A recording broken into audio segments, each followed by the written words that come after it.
İnsanlık, varoluşundan bu yana en temel soruların peşinde koşmuştur. Biz kimiz? Nereden geldik? Ve en önemlisi, bu deneyimleyen ben nedir? Bilinç. İşte bu soruların merkezinde yer alan, kendimizin ve çevremizin farkında olma halidir.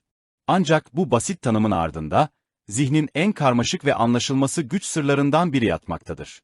Bilinç, bizi diğer canlılardan ayıran, deneyimlerimizi anlamlandırmamızı, geçmişi hatırlamamızı ve geleceğe yönelik planlar yapmamızı sağlayan temel bir özelliktir. Amerikalı nörobilimci Christoph Koch, bilinci var olmanın en temel ve evrensel özelliği olarak tanımlarken, İngiliz fizikçi Sir Roger Penrose, bilincin kuantum mekaniği ile bağlantılı olabileceğini ve mevcut bilimsel modellerle tam olarak açıklanamayacağını öne sürmektedir. Peki, bilinç gerçekten var mı? Yoksa evrimsel süreçte ortaya çıkan, karmaşık bir illüzyondan mı ibaretiz? Bu soru, yüzyıllardır filozofları, bilim insanlarını ve sanatçıları meşgul etmiş, sayısız tartışmaya ve farklı bakış açılarına yol açmıştır. Bilincin doğası, sadece felsefi bir merak konusu olmanın ötesinde, nörobilimden yapay zeka, tıptan hukuka kadar birçok farklı disiplini derinden etkileyen bir konudur. Nörobilimciler, özellikle de fonksiyonel manyetik rezonans görüntüleme ve elektroensefalografi gibi teknolojileri kullanarak, beynin hangi bölgelerinin ve süreçlerinin bilinçli deneyimlerle ilişkili olduğunu anlamaya çalışmaktadırlar. Örneğin, bilincin nöral korelatları olarak adlandırılan belirli beyin aktiviteleri, bilinçli farkındalıkla tutarlı bir şekilde ilişkilendirilmiştir. Yapay zeka araştırmacıları ise, bilinçli makineler yaratmanın mümkün olup olmadığını araştırmakta, bu da bilincin temel prensiplerini anlama zorunluluğunu ortaya çıkarmaktadır. Bilincin ne olduğunu anlamak, insan olmanın anlamını anlamakla eşdeğerdir ve bu nedenle, bu gizemi çözmek için yapılan her türlü çaba, insanlığın geleceği için büyük önem taşımaktadır. Bilincin derinliklerine yaptığımız bu yolculukta, farklı perspektifleri değerlendirerek, bu karmaşık sorunun cevaplarını aramaya çalışacağız. Fransız filozof René Descartes'in 17. yüzyılda ortaya attığı dualizm, bilinç ve maddenin ayrı varlıklar olduğunu savunan felsefi bir yaklaşımdır. Bu görüşe göre, bedenimiz ve beynimiz fiziksel dünyaya aitken, bilinç ruhani, maddeden bağımsızdır ve pineal bez, epifiz bezi, aracılığıyla etkileşim kurarlar. Ancak, bu dualistik yaklaşım, bilincin fiziksel dünyayla nasıl etkileşime girdiği sorusunu yanıtlamakta zorlanır. Ruhani bir varlık olan bilincin, fiziksel bir organ olan beyni nasıl etkileyebileceği veya tam tersi, beynin fiziksel süreçlerinin bilinci nasıl oluşturabileceği belirsizdir. Bu etkileşim sorunu, dualizmin en büyük zayıflıklarından biridir. Fizik yasalarına göre, her etkileşim fiziksel bir enerji transferi gerektirir. Ancak ruhani bir varlık olarak kabul edilen bilincin, bu transferi nasıl gerçekleştirdiği açıklanamamaktadır. Dualizmin aksine, materyalizm, bilincin tamamen beyin aktivitesinin bir ürünü olduğunu savunur. Bu yaklaşıma göre, bilinç ruhani veya maddeden bağımsız bir varlık değildir. Sadece beynin karmaşık nöronal ağlarının bir sonucudur. Materyalistler, bilincin fiziksel süreçlerle açıklanabileceğine inanırlar ve bu nedenle, bilincin gizemini çözmek için nörobilimsel araştırmaların önemini vurgularlar. Amerikalı filozof Daniel Dennett, bilincin bir illüzyon olduğunu ve aslında beynin karmaşık bir şekilde işleyen bir makine olduğunu savunmaktadır. Ancak, materyalizmin de kendi sorunları vardır. Örneğin, bilinçli deneyimlerin öznel niteliği, yani nasıl bir şey olduğu hissi, sadece beyin aktivitesiyle tam olarak açıklanamayabilir. Bu öznel deneyimler, qualia qualia olarak adlandırılır ve materyalistlerin bu qualiaları nasıl açıklayacakları hala tartışma konusudur. Örneğin, kırmızı rengi görme deneyimi, beyindeki belirli nöronların ateşlenmesiyle ilişkili olsa da, bu ateşlemenin neden öznel bir deneyim yarattığı belirsizdir. Dualizm ve materyalizm arasındaki bu tartışma, bilinç felsefesinin temelini oluşturur. Her iki yaklaşımın da güçlü ve zayıf yönleri vardır ve bilinç problemini tam olarak çözmek için farklı disiplinlerden gelen kanıtların bir araya getirilmesi gerekmektedir. Belki de bilinç, ne tamamen ruhani ne de tamamen fizikseldir.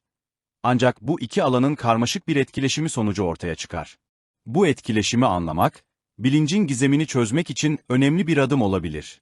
Örneğin, bazı bilim insanları, bilincin beynin farklı bölgelerindeki nöronlar arasındaki senkronize ateşleme ile ilişkili olduğunu ve bu senkronizasyonun hem fiziksel hem de bilişsel süreçleri içerdiğini öne sürmektedirler.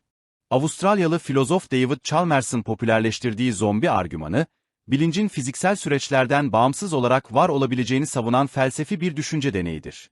Bu argümana göre, fiziksel olarak bizden ayırt edilemeyen, aynı davranışları sergileyen, aynı şeyleri söyleyen, ancak bilinçli deneyimleri olmayan felsefi zombiler hayal edebiliriz. Eğer bu tür zombilerin varlığı mümkünse, bu, bilincin sadece fiziksel durumlarla açıklanamayacağını gösterir. Zombi argümanı, materyalistlere karşı güçlü bir meydan okumadır. Çünkü materyalistler, bilincin tamamen beyin aktivitesinin bir ürünü olduğunu savunurlar. Eğer zombiler mümkünse, bu, aynı beyin aktivitesine sahip olmamıza rağmen, bilinçli olup olmamamızın mümkün olduğunu gösterir. Bu da bilincin fiziksel süreçlerden ayrı bir şey olduğunu düşündürür. Ancak, zombi argümanı da eleştirilere açıktır. Bazı filozoflar, zombi kavramının tutarsız olduğunu ve aslında böyle bir varlığın mümkün olmadığını savunurlar. Onlara göre, bilinç ve fiziksel süreçler o kadar iç içedir ki, birini diğerinden ayırmak mümkün değildir. Amerikalı filozof Daniel Dennett, zombi kavramının mantıksal olarak tutarlı olmadığını ve zombilerin aslında bizden ayırt edilemeyeceğini savunmaktadır. Başka bir eleştiri ise, zombilerin varlığının mümkün olup olmadığını bilmenin bir yolu olmadığıdır. Eğer bir zombiyle karşılaşırsak, onun bilinçli olup olmadığını asla kesin olarak bilemeyiz. Çünkü zombi aynı davranışları sergileyecek ve aynı şeyleri söyleyecektir. Bu nedenle, zombi argümanı, deneysel olarak test edilemeyen bir düşünce deneyidir. Zombi argümanı, bilincin doğası hakkında derin sorular sormamıza neden olur. Bilinçsiz farkındalık mümkün müdür? Davranışlarımızın bilinçli deneyimlerimizden bağımsız olarak gerçekleşebileceği durumlar var mıdır? Bu soruların cevapları, bilincin ne olduğunu ve nasıl çalıştığını anlamamız için önemlidir. Örneğin, bazı araştırmalar, bazı insanların beyin hasarı sonucu kör görüşü blind sight adı verilen bir duruma sahip olduğunu göstermiştir. Bu kişiler, görme kortekslerinde hasar olmasına rağmen, bilinçli olarak görmemeseler bile, nesnelerin yerini doğru bir şekilde tahmin edebilirler. Bu durum, bilinçsiz farkındalığın mümkün olduğunu düşündürmektedir. Belki de zombiler sadece bir düşünce deneyidir. Ancak bize bilincin karmaşıklığını ve gizemini hatırlatırlar. Qualia, bilinçli deneyimlerin öznel niteliğini ifade eder. Örneğin, kırmızı görmenin, çikolata yemenin veya bir müzik parçasını dinlemenin nasıl bir şey olduğu hissi, birer qualia'dır. Bu hisler, her birey için farklıdır ve başkalarına tam olarak aktarılamaz. Bir başkasına kırmızı görmenin nasıl bir şey olduğunu tam olarak anlatamayız. Çünkü bu deneyim tamamen özneldir.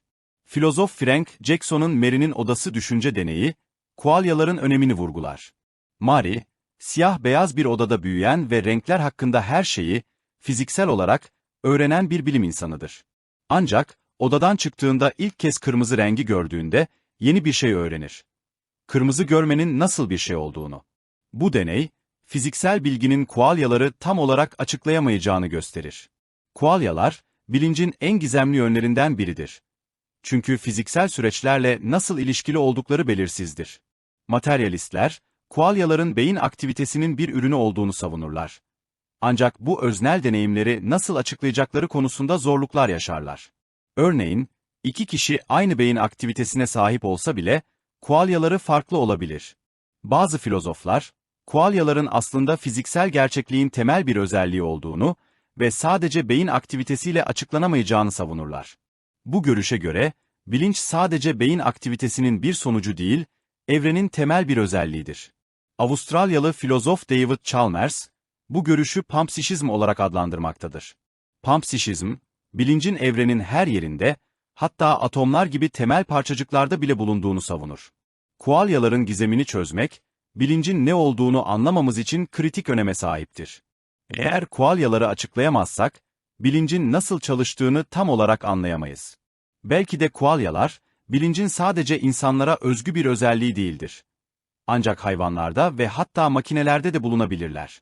Bu olasılığı araştırmak, bilincin evrimi ve yapay zeka gibi alanlarda önemli sonuçlar doğurabilir. Örneğin, bazı araştırmalar, hayvanların da insanlara benzer qualia'lara sahip olabileceğini göstermiştir.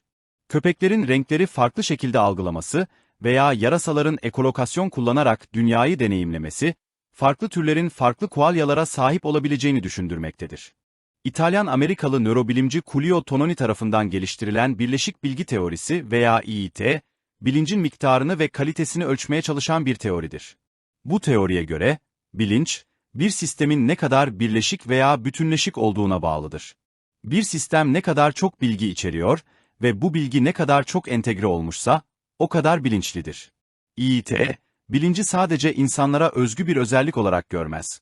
Ancak her türlü sistemde, örneğin hayvanlarda, makinelerde ve hatta evrende bulunabileceğini savunur. Tononi'ye göre, bilinç, bir sistemin kendi iç durumu hakkında ne kadar çok şey bildiği ile ilgilidir. İİT, bilincin miktarını ölçmek için Fi adı verilen bir ölçü kullanır. Fi, bir sistemin ne kadar çok bilgi içerdiğini ve bu bilginin ne kadar entegre olduğunu gösterir. Bir sistemin Fi değeri ne kadar yüksekse, o kadar bilinçlidir. İİ'nin savunucuları, bu teorinin bilincin öznel deneyimlerini açıklayabileceğine ve bilinçli makineler yaratmanın yolunu açabileceğine inanırlar. Ancak, İİT de eleştirilere açıktır. Bazı bilim insanları, Fi ölçüsünün hesaplanmasının çok zor olduğunu ve teorinin test edilebilir olmadığını savunurlar. Ayrıca, İİ'nin bazı sonuçları sezgisel olarak tuhaf olabilir. Örneğin, İİT'ye göre, çok büyük ve karmaşık bir sistem, örneğin, tüm internet, tek bir insandan daha bilinçli olabilir. İİT, bilinç araştırmalarında yeni bir yaklaşım sunmaktadır. Bilinci matematiksel olarak ölçmeye çalışarak, bilimin ve felsefenin kesişim noktasında yer almaktadır. İİ'nin doğru olup olmadığı henüz bilinmemektedir. Ancak bilincin doğasını anlamak için önemli bir adım olabilir.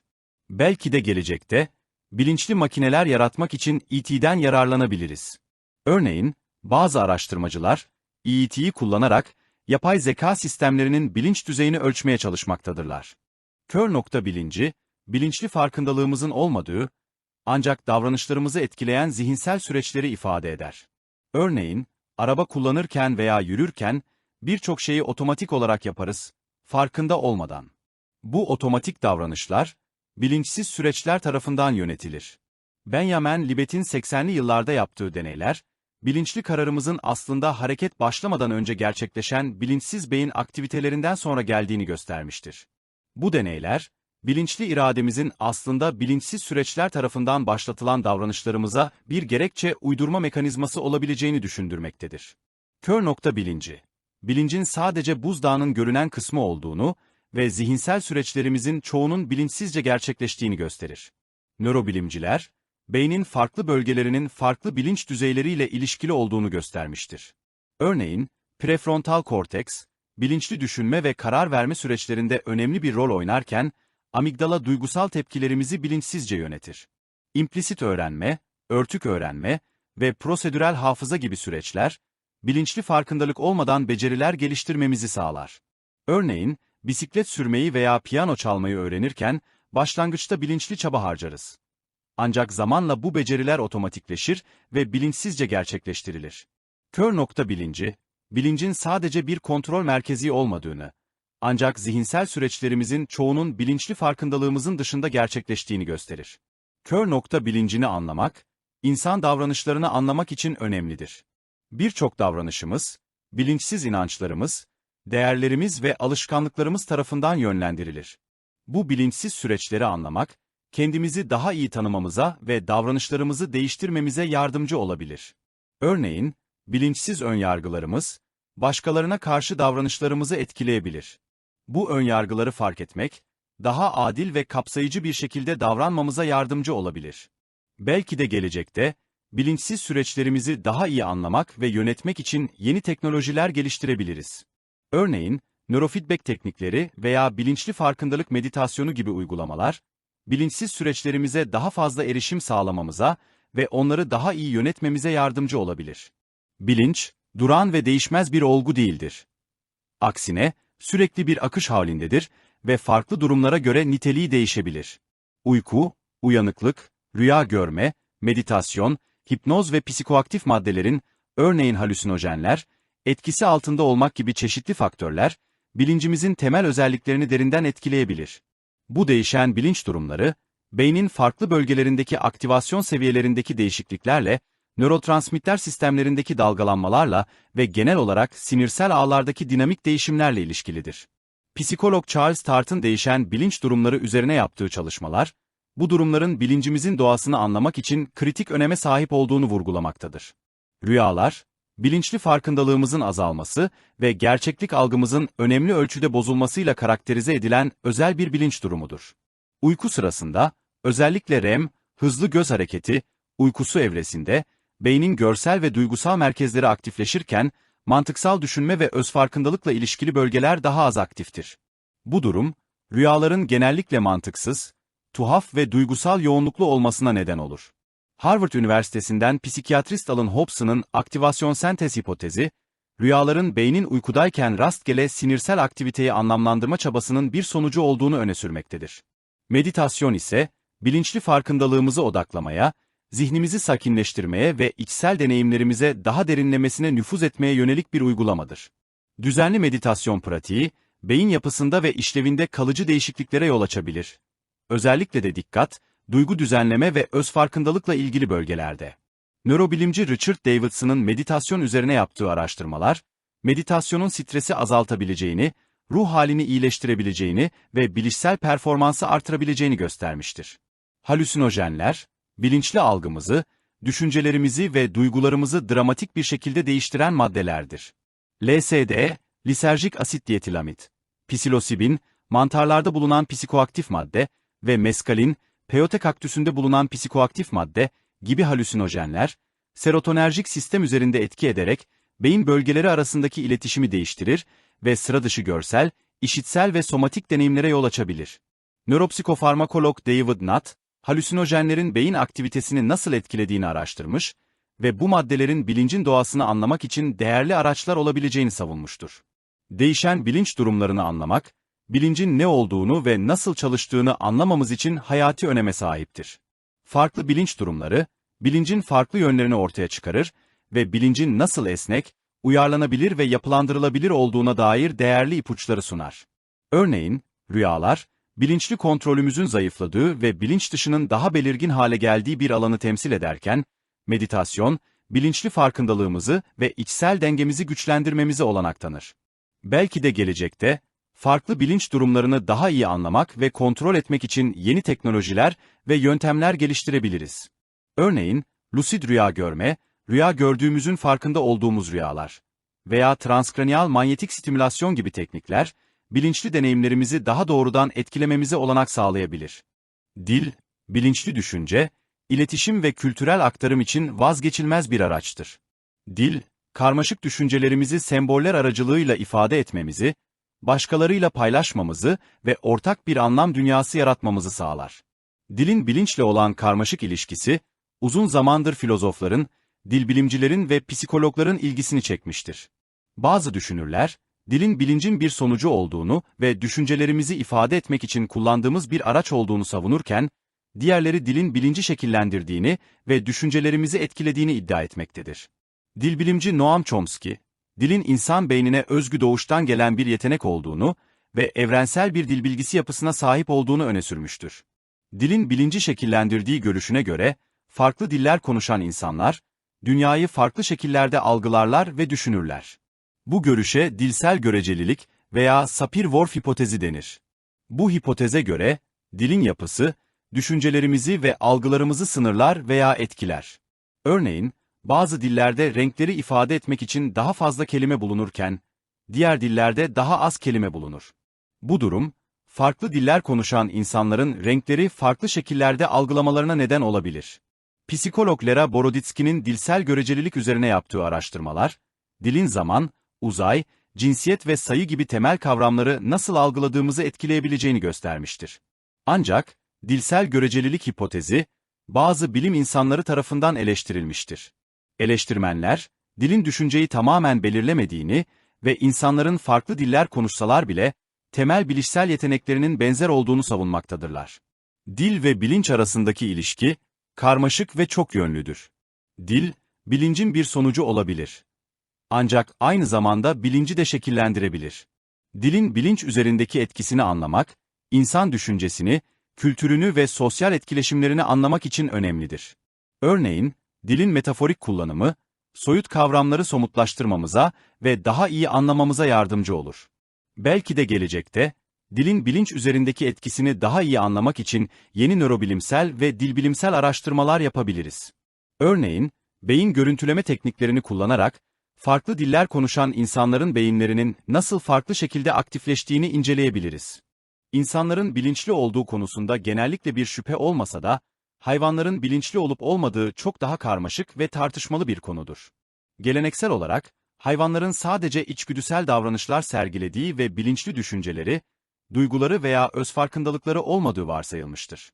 Ancak, son yıllarda yapılan davranışsal, nörolojik ve evrimsel araştırmalar, hayvanların insanlardan farklı olsa da, bilinçli deneyimlere sahip olabileceğine dair güçlü kanıtlar sunmuştur. Etolog Jane Goodall-Jane şempanzeler üzerine yaptığı uzun süreli gözlemler, bu hayvanların karmaşık sosyal davranışlar sergilendiğini, alet kullanabildiğini ve duygusal bağlar kurabildiğini göstermiştir. Hayvanların bilinçli olduğunu gösteren kanıtlar arasında, ayna testini geçmeleri, yani aynadaki görüntülerinin kendilerine ait olduğunu anlamaları, alet kullanabilmeleri, problem çözebilmeleri, sosyal öğrenme yetenekleri, duygusal tepkiler verebilmeleri ve hatta basit bir dil kullanabilmeleri yer almaktadır. Örneğin, şempanzeler, yunuslar, filler, saksanlar ve bazı karıncalar ayna testini geçebilirken, kuzgunlar karmaşık aletler kullanabilir. Köpekler sahiplerinin duygusal durumlarını anlayabilir ve arılar dans ederek yiyecek kaynaklarının yerini bildirebilirler.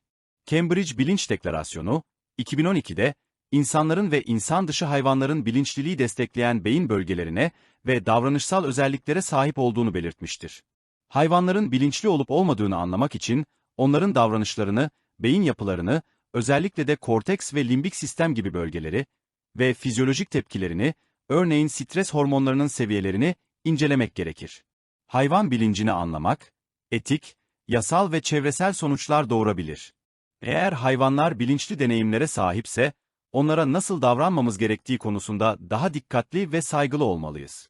Örneğin, hayvan refahını artırmak, hayvan deneylerini azaltmak ve hayvan haklarını korumak için yeni yasalar ve politikalar geliştirmemiz gerekebilir.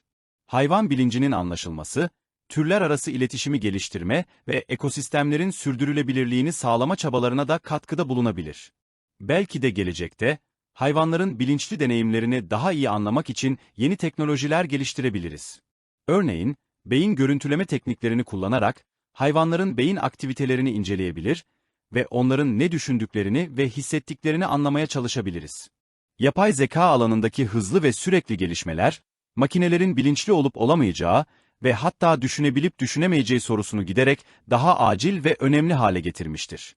Bazı bilim insanları ve filozoflar, yeterince karmaşık ve gelişmiş bir makine, örneğin süper akıllı bir yapay zeka, yaratmanın prensipte mümkün olduğuna ve bu makinenin bilinçli deneyimlere, özfarkındalığa ve hatta duygulara sahip olabileceğine inanırken, diğerleri makinelerin sadece karmaşık algoritmalar çalıştırabileceğini, bilgi işleyebileceğini ve davranışları simüle edebileceğini, ancak gerçek bilinçli deneyimlere sahip olamayacağını savunurlar. Yapay bilincin mümkün olup olmadığı, bilimsel, felsefi, etik, sosyal ve hatta varoluşsal sonuçları olan son derece karmaşık ve tartışmalı bir sorudur. İngiliz matematikçi Alan Turing'in geliştirdiği Turing testi, bir makinenin insanı kandıracak kadar zeki olup olmadığını belirlemeye yönelik bir ölçüt olarak kabul edilir. Ancak bu test, bilincin varlığını kanıtlamaz.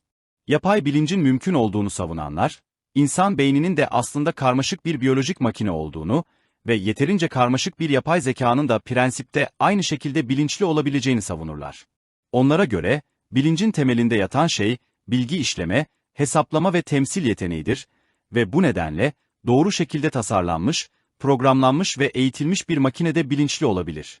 Google'da çalışan mühendis Ray Kurzweil, yapay zekanın insan zekasını aşacağı ve teknolojik tekilliğin yaşanacağı bir gelecek öngörmektedir. Ancak, yapay bilincin mümkün olmadığını savunanlar, bilincin sadece bilgi işlemeden çok daha fazlası olduğunu ve öznel deneyimlerin, duyguların, farkındalığın, niyetin ve özfarkındalığın bilincin vazgeçilmez unsurları olduğunu savunurlar. Onlara göre, makineler sadece simülasyon yapabilirler. Ancak gerçek bilinçli deneyimlere sahip olamazlar. Amerikalı filozof Von Searle'ün Çince odası düşünce deneyi, bir makinenin Çince metinleri manipüle edebilmesine rağmen, Çinceyi anlamadığını ve bu nedenle bilinçli olmadığını göstermeyi amaçlar. Yapay bilincin mümkün olup olmadığı, insanlığın geleceği için derin ve uzun vadeli sonuçları olan kritik bir sorudur. Eğer bilinçli makineler yaratabilirsek, bu, insanlık için büyük fırsatlar yaratabilir. Örneğin karmaşık problemleri çözmek, yeni teknolojiler geliştirmek, insan ömrünü uzatmak. Ancak aynı zamanda büyük riskler ve tehlikeler de taşıyabilir. Örneğin işsizlik, eşitsizlik, otonom silah sistemleri, insanlığın kontrolünü kaybetme. Bilinçli makineler, insan haklarına sahip olmalı mı? Onlara nasıl davranmalıyız? Onları nasıl kontrol edebiliriz? Bu soruların cevaplarını bulmak, insanlığın geleceği için hayati öneme sahiptir. Belki de gelecekte, yapay bilinci daha iyi anlamak, geliştirmek ve kontrol etmek için yeni bilimsel, etik ve sosyal çerçeveler oluşturmamız gerekecektir.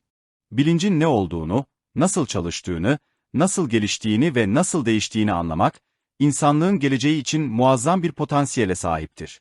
Bilinç araştırmaları, nörolojik ve psikiyatrik hastalıkların tedavisinden, yapay zeka ve robotik alanındaki yeniliklere, eğitim ve öğrenme yöntemlerinin geliştirilmesinden, insan potansiyelinin artırılmasına kadar birçok alanda önemli ve dönüştürücü sonuçlar doğurabilir. Bilincin geleceği, sadece bireysel refahımızı değil, aynı zamanda toplumsal yapımızı ve hatta türümüzün evrimini derinden etkileyebilir.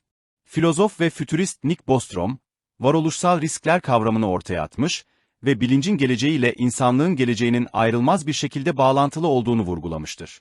Nörolojik ve psikiyatrik hastalıkların tedavisinde, bilinç araştırmaları, Alzheimer hastalığı, Parkinson hastalığı, şizofreni, depresyon, anksiyete bozuklukları ve otizm gibi hastalıkların altında yatan mekanizmaları anlamamıza ve daha etkili, kişiselleştirilmiş tedavi yöntemleri geliştirmemize yardımcı olabilir. Örneğin, beyin stimülasyonu, nörofeedback ve bilişsel davranışçı terapi gibi teknikler, bilinçli farkındalığımızı ve beyin aktivitelerimizi etkileyerek, bu hastalıkların semptomlarını azaltabilir ve yaşam kalitemizi artırabilir. Yapay zeka ve robotik alanında, bilinç araştırmaları, daha akıllı, daha yaratıcı, daha etik ve daha güvenilir yapay zekalar yaratmamıza yardımcı olabilir.